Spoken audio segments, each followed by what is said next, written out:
Deuxième vidéo de la journée, et là c'est sur The Witcher, donc ceux qui ont vu The Witcher saison 1, vous êtes au bon endroit pour avoir des petites théories en rapport avec The Witcher saison 2.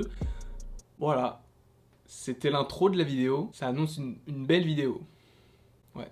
Nous sommes partis pour une petite vidéo en rapport avec les potentielles choses qui pourraient arriver dans la saison 2 de The Witcher. Et c'est pourquoi dans cette vidéo je serai accompagné de mon petit ordinateur, parce qu'il y a 4 petites choses dont je voulais vous parler. Et vu que j'ai aucune mémoire, je préférais les écrire sur mon ordinateur. Je répète, avant de regarder cette vidéo, tu dois avoir vu la saison 1 de The Witcher, ça paraît logique, puisque je vais théoriser sur la deuxième saison qui a déjà été annoncée en novembre. Donc avant la sortie de The Witcher saison 1, ça montre à quel point ils croient en leur format. Et c'est tout à leur honneur, parce que de toute façon, la fin de la saison 1 annonce une saison 2. Et justement, à la fin de cette saison 1, on a Geralt qui a des visions, qui a des rêves en rapport avec son passé, et notamment l'abandon de sa mère, qui s'appelle Vicenna, qui est donc la petite femme rousse que l'on voit dans le rêve de Geralt. Et justement, dans cette saison 2, je m'attends à voir le passé de Geralt, de savoir comment est-ce qu'il a acquis tous ses pouvoirs, et de savoir pourquoi est-ce que sa mère l'a laissé. Il est vrai, j'ai posé beaucoup de questions, et je doute qu'une seule saison suffise pour répondre à toutes ces questions. Mais j'ai hâte d'explorer le passé de Geralt, parce qu'on en a parlé au début de la saison, on a vraiment eu des flashbacks avec sa mère qui est aussi une sorcière, une sorceleuse, je ne sais pas comment on dit ça en français, parce qu'en anglais c'est plus facile, c'est Witcher,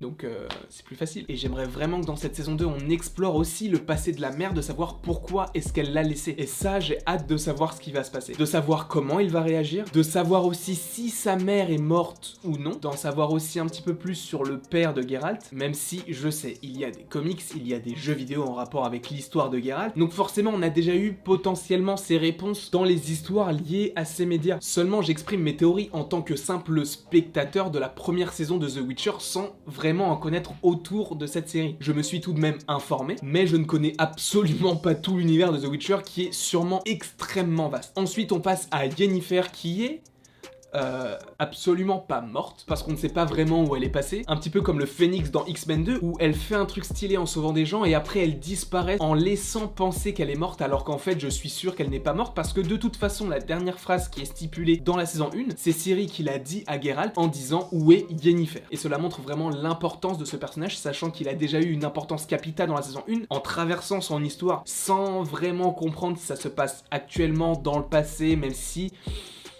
on comprend au fur et à mesure des épisodes, mais c'est vrai que c'est pas super bien exprimé et expliqué. Mais donc on a vraiment eu une backstory sur le personnage de Yennefer, et sachant que dans toute la saison 1, on attend le rapprochement entre Ciri et Geralt, et que c'est la dernière scène de la saison 1, et que la seule chose que Ciri trouve à dire à Geralt, c'est où est Yennefer, ça montre que dans la saison 2, et potentiellement 3 ou 4 si ça continue sur cette lancée, que Yennefer aura un rôle capital dans la série, et que tout simplement elle n'est pas morte et que c'est la plus forte des sorcières. Et ensuite la dernière chose que j'aimerais que l'on exploite dans la saison 2, c'est le personnage de Vesemir. Alors Vesemir, on ne l'a pas vu, mais on en a parlé. Lors du rêve avec la mère de Geralt et Geralt, on parle de Vesemir. Et qui est Vesemir? Je me suis renseigné, c'est tout simplement la personne, le personnage qui va entre guillemets élever Geralt et qui va faire de lui le personnage qu'il est aujourd'hui. Qui est tout simplement un sorceleur et membre de l'école des loups qui a formé Geralt. Donc il y aura bien cette figure paternelle. Et j'ai vraiment hâte de voir comment est-ce qu'ils vont explorer tout cet univers de Geralt, le passé de Geralt, de savoir comment est-ce qu'il est devenu le personnage qu'il est aujourd'hui, même si ça me fait quand même un petit peu penser au passé de Daredevil, qui a été entre guillemets élevé par son maître d'armes, avec cette même thématique de l'enfant abandonné ou perdu qui va se faire élever par quelqu'un qui va le forger et faire de lui un personnage très puissant. Je ne pense pas qu'ils vont s'inspirer, de ce qu'ils ont fait par rapport à Daredevil ou par rapport aux comics de Daredevil, mais je pense qu'ils vont tout simplement s'inspirer de The Witcher, ça paraît logique. Mais j'aimerais bien qu'il y ait un petit peu ce genre d'arc narratif en rapport avec le passé de Geralt et de savoir comment est-ce qu'il est devenu The Witcher. En tout cas, voilà cette petite vidéo en rapport avec les théories que j'ai sur The Witcher saison 2. N'hésitez pas à me dire ce que vous en avez pensé en commentaire. Et donc j'espère que cette vidéo vous aura plu. N'hésitez pas à l'aimer, à la partager, à la commenter et à vous abonner. Ça me ferait évidemment très